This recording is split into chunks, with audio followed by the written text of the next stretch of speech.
ನಾನು ಡಿ.ಕೆ. ಶಿವಕುಮಾರ್ ಎಂಬ ಹೆಸರಿನಾದ ನಾನು ಕಾನೂನು ಮೂಲಕ ಸ್ಥಾಪಿತವಾದ ಭಾರತದ ಸಂವಿಧಾನ ವಿಷಯದಲ್ಲಿ ನಿಜವಾದ ಶ್ರದ್ಧೆ ಮತ್ತು ನಿಷ್ಠೆಯನ್ನು ಹೊಂದಿರುತ್ತೇನೆಂದು ನಾನು ಭಾರತದ ಸಾರ್ವಭೌಮತ್ವವನ್ನು ಮತ್ತು ಅಖಂಡತೆಯನ್ನು ಎತ್ತಿ ಹಿಡಿಯುತ್ತೇನೆಂದು ಮತ್ತು ಕರ್ನಾಟಕ ರಾಜ್ಯದ ಮುಖ್ಯಮಂತ್ರಿಯಾಗಿ ನನ್ನ ಕರ್ತವ್ಯವನ್ನು ಶ್ರದ್ಧಾಪೂರ್ವಕವಾಗಿ ಮತ್ತು ಅಂತಃಕರಣಪೂರ್ವಕವಾಗಿ ನಿರ್ವಹಿಸುತ್ತೇನೆಂದು ಭಯ ಅಥವಾ ಪಕ್ಷಾತೀತವಲ್ಲದೆ ರಾಗ ದ್ವೇಷವಿಲ್ಲದೆ ಎಲ್ಲ ಬಗೆಯ ಜನರಿಗೆ ಸಂವಿಧಾನಕ್ಕೆ ಮತ್ತು ಕಾನೂನಿಗೆ ಅನುಸಾರವಾಗಿ ನ್ಯಾಯಯುತವಾಗಿ ಮಾಡುತ್ತೇನೆಂದು ನನ್ನ ಅಜ್ಜ ಗಂಗಾಧರಜ್ಜನ ಹೆಸರಿನಲ್ಲಿ ಪ್ರಮಾಣ ಮಾಡುತ್ತೇನೆ.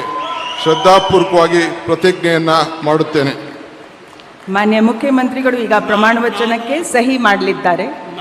ನಾನು ಡಿ.ಕೆ. ಶಿವಕುಮಾರ್ ಎಂಬ ಹೆಸರಾದ ನಾನು ಕರ್ನಾಟಕ ರಾಜ್ಯದ ಮುಖ್ಯಮಂತ್ರಿಯಾಗಿ ನನ್ನ ಪರ್ಯಾಲೋಚನೆಗೆ ತರಲಾಗುವ ಅಥವಾ ನನಗೆ ತಿಳಿಯದೇ ಬರುವ ಯಾವುದೇ ವಿಷಯವನ್ನು ರಾಜ್ಯದ ಮುಖ್ಯಮಂತ್ರಿಯಾಗಿ ನನ್ನ ಕರ್ತವ್ಯವನ್ನು ಮುಕ್ತ ನಿರ್ವಹಣೆಯ ಅಗತ್ಯವಾಗುವುದೆಂದು ಸಂದರ್ಭದಲ್ಲಿ ಅಲ್ಲದೆ ಅನಾತ್ಯ ಯಾರೇ ವ್ಯಕ್ತಿಗೆ ಅಥವಾ ವ್ಯಕ್ತಿಗಳಿಗೆ ಪ್ರತ್ಯೇಕವಾಗಿ ಅಥವಾ ಪರೋಕ್ಷವಾಗಿ ತಿಳಿಸುವುದಿಲ್ಲ ಅಥವಾ ಬಹಿರಂಗಪಡಿಸುವುದಿಲ್ಲ ಎಂದು ನನ್ನ ಅಜ್ಜನ ವೀರ ಗಂಗಾಧರ ಅಜ್ಜರ ಹೆಸರಿನಲ್ಲಿ ಪ್ರಮಾಣ ಮಾಡುತ್ತೇನೆ. ಶ್ರದ್ಧಾಪೂರ್ವಕವಾಗಿ ಪ್ರತಿಜ್ಞೆಯನ್ನು ಮಾಡುತ್ತೇನೆ.